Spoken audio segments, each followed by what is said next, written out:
तो दोस्तों स्वागत है आपका आज की वीडियो में। आज मैं आपको टॉप 10 न्यू के ड्रामा के बारे में बताने वाला हूँ और ये भी बताने वाला हूँ कि ये सब आपको कहाँ और किस लैंग्वेज में देखने को मिलने वाले हैं। अगर आपने इस वीडियो का पहला पार्ट नहीं देखा है तो पहले उसको देख लेना, क्योंकि मैंने इस वीडियो में उन सभी शोज को ऐड नहीं किया है और उस वीडियो का लिंक तुम्हें डिस्क्रिप्शन और आई बटन दोनों में मिल जाएगा। तो चलिए वीडियो को शुरू करते हैं। नंबर 10 पे है विंचेंजो। इस सीरीज में आपको एक इटालियन माफिया की कहानी देखने को मिलने वाली है जिसका नाम विंचेंजो होता है, जो कि इटली की सबसे बड़ी माफिया फैमिली का सबसे इंपॉर्टेंट मेंबर होता है। पर किसी काम की वजह से वो वापस कोरिया आ जाता है, जहाँ पर उसकी मुलाकात अपनी असली माँ से होती है, जो कि उसे 20 साल पहले किसी वजह से छोड़कर चली गई थी और उसको इटालियन माफिया फैमिली ने अडॉप्ट कर लिया था। और अब उसके काम के बीच में कोरिया की सबसे बड़ी कंपनी बार बार आ रही है और वो लोग विंचेंजो को बहुत मामूली इंसान समझते हैं और उसको रास्ते से हटाने की सोचते हैं, पर उनको ये नहीं पता कि वो इटली के सबसे बड़े माफिया फैमिली से बिलोंग करता है और वो कितना ज्यादा खतरनाक इंसान है। तो अब कैसे विंचेंजो अपना मिशन पूरा करता है और वो कंपनी को अपने रास्ते से कैसे हटाता है, ये तुम्हें सीरीज में देखने को मिलने वाला है। इस सीरीज को तुम हिंदी में नेटफ्लिक्स पर आसानी से देख सकते हो। इस सीरीज के अब तक 20 एपिसोड आ चुके हैं। नंबर 9 पे है रिबॉर्न रिच। इस सीरीज में तुम्हें एक एम्प्लॉय की कहानी देखने को मिलेगी जो कि कोरिया की सबसे बड़ी कंपनी का राइट हैंड होता है, पर एक दिन उसको साजिश करके मरवा दिया जाता है। पर कहानी में ट्विस्ट तब आता है जब वो एम्प्लॉय 40 साल पीछे टाइम में चला जाता है और उसी फैमिली मेंबर के रूप में फिर से जन्म लेता है, पर उसको अपनी पुरानी लाइफ के बारे में सब कुछ याद रहता है। और इसमें भी तुम्हें विंचेंजो वाला ही हीरो देखने को मिलेगा और ये एक अलग तरह का टाइम ट्रेवल की ड्रामा है जिसको आप विकी ओटीटी प्लेटफॉर्म पर देख सकते हो। ये एक कोरियन प्लेटफॉर्म है, पर ये आपको हिंदी में नहीं मिलने वाला, क्योंकि ये भी कोरियन में ही है जिसको तुम इंग्लिश सब में देख सकते हो। इसको अब हिंदी डब होने में टाइम लगेगा क्योंकि हाल फिलहाल में ही आया है। नंबर 8 पे है बिजनेस प्रपोजल। इस सीरीज में कहानी दिखाई गई है एक ऐसी लड़की की जो अपनी दोस्त की जगह ब्लाइंड डेट पर आ जाती है। उसका नाम शिनारी होता है। कहानी में ट्विस्ट तब आता है जब उसको पता चलता है कि उसकी डेट कांगता एमू के साथ है, जो गो फूड का सीईओ है और जहाँ पर वो काम करती है। कांगता एमू अपने दादा के कहने पर उस ब्लाइंड डेट पर आता है, लेकिन जब उसको पता चलता है कि वो एक फेक डेट है तो वो अपने दादा की वजह से शिनहारी को एक बिजनेस प्रपोजल देता है जिसको शिनहारी मना नहीं कर पाती और यहाँ से सीरीज में रोमांस आ जाता है। अब इनके बीच का ये बिजनेस प्रपोजल या कह लो कि बिजनेस रोमांस कहाँ तक जाता है ये सीरीज में देखकर ही पता चलेगा। इस के ड्रामा को आप हिंदी में नेटफ्लिक्स पर देख सकते हो। इसमें टोटल 12 एपिसोड हैं। अगर आपको कॉमेडी और ह्यूमर से भरपूर सीरीज देखना पसंद है तो हमारी अगली सीरीज आपके लिए ही है। बेसिकली इसकी तुलना स्क्विड गेम से की जा रही है। इस सीरीज का नाम है एक्स्ट्रा ऑर्डिनरी अटर्नी वो। इस सीरीज में कहानी दिखाई गई है एक लड़की की जिसका नाम अटर्नी वू होता है। ये एक ऐसी लॉयर होती है जो न्याय दिलाने के लिए किसी भी तरह की चुनौती का सामना करने से नहीं डरती और ये अपने दोस्तों और कलीग्स की हर तरीके से मदद करती है। इस सीरीज में टोटल 16 एपिसोड्स हैं। हर एपिसोड में आपको ये नया केस सोल्व करती दिखाई देगी और आपको यही नहीं बल्कि इसके साथ जो को एक्ट्रेस है उसकी भी कमाल की एक्टिंग बहुत पसंद आने वाली है। ये आपको नेटफ्लिक्स पर हिंदी में देखने को मिलेगी। नंबर 6 पे है मेल्टिंग हर्ट। इस सीरीज की कहानी शिनवू नाम के एक लड़के के अराउंड रहती है जो टाइम निकलने के बाद भी अपने पहले प्यार को भुला नहीं पा रहा है। लेकिन एक दिन ऐसा चमत्कार कहले हुए जादू शिनवू एक नदी में गिर जाता है और टाइम ट्रेवल कर जाता है और वो टाइम ट्रेवल करके 10 साल पीछे अपने पास्ट में चला जाता है और वो अपने 10 साल छोटे शिनवू से मिलता है और उसको जिस लड़की से प्यार है उसको उससे मिलाने का प्लान बनाता है। लेकिन शिनवू ये भी जानता है कि हान जी सू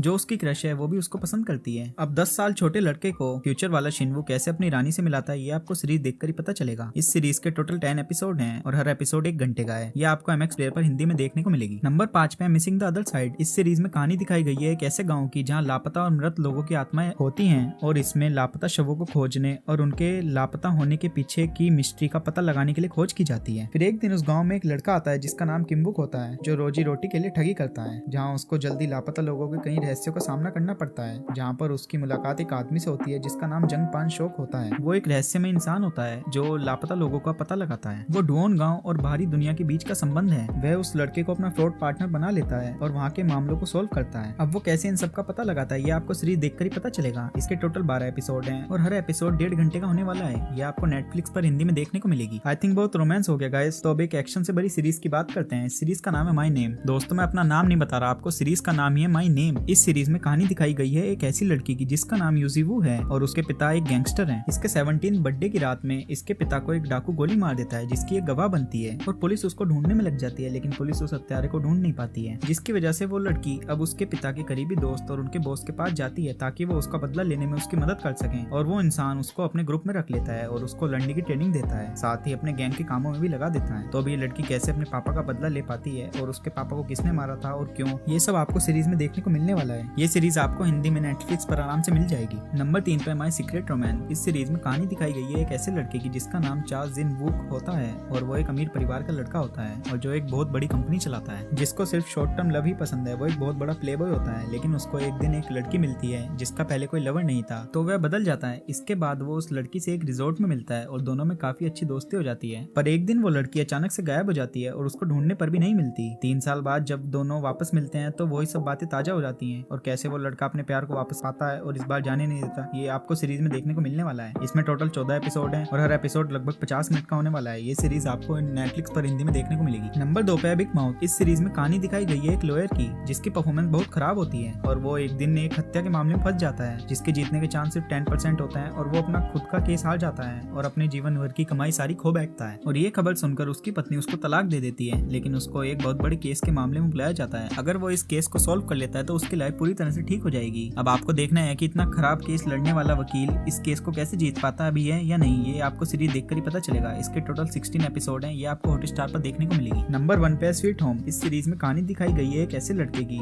जिसके परिवार में कुछ ऐसा होता है कि वो अपना घर छोड़कर एक अपार्टमेंट में रहने चला जाता है। उस अपार्टमेंट में रहने के कुछ दिन बाद उसको वहाँ राक्षस दिखाई देने लगते हैं, जहाँ पर उसके जैसे ही लोग फंसे हुए हैं और अब वो भी फंस चुका है। तो अब ये लोग कैसे उन राक्षसों से बचते हैं और कैसे उस बिल्डिंग से बाहर निकल पाते हैं और कैसे वहाँ के लोग सर्वाइव कर रहे हैं, ये आपको सीरीज देखकर ही पता चलेगा। इसके टोटल 10 एपिसोड हैं, ये आपको नेटफ्लिक्स पर हिंदी में देखने को मिलेगी। तो दोस्तों आज के लिए बस इतना ही, मिलते हैं आपसे अगली वीडियो में। और अगर आपको वीडियो पसंद आई है तो वीडियो को लाइक करना और चैनल को सब्सक्राइब करना ना भूलें। Thank you.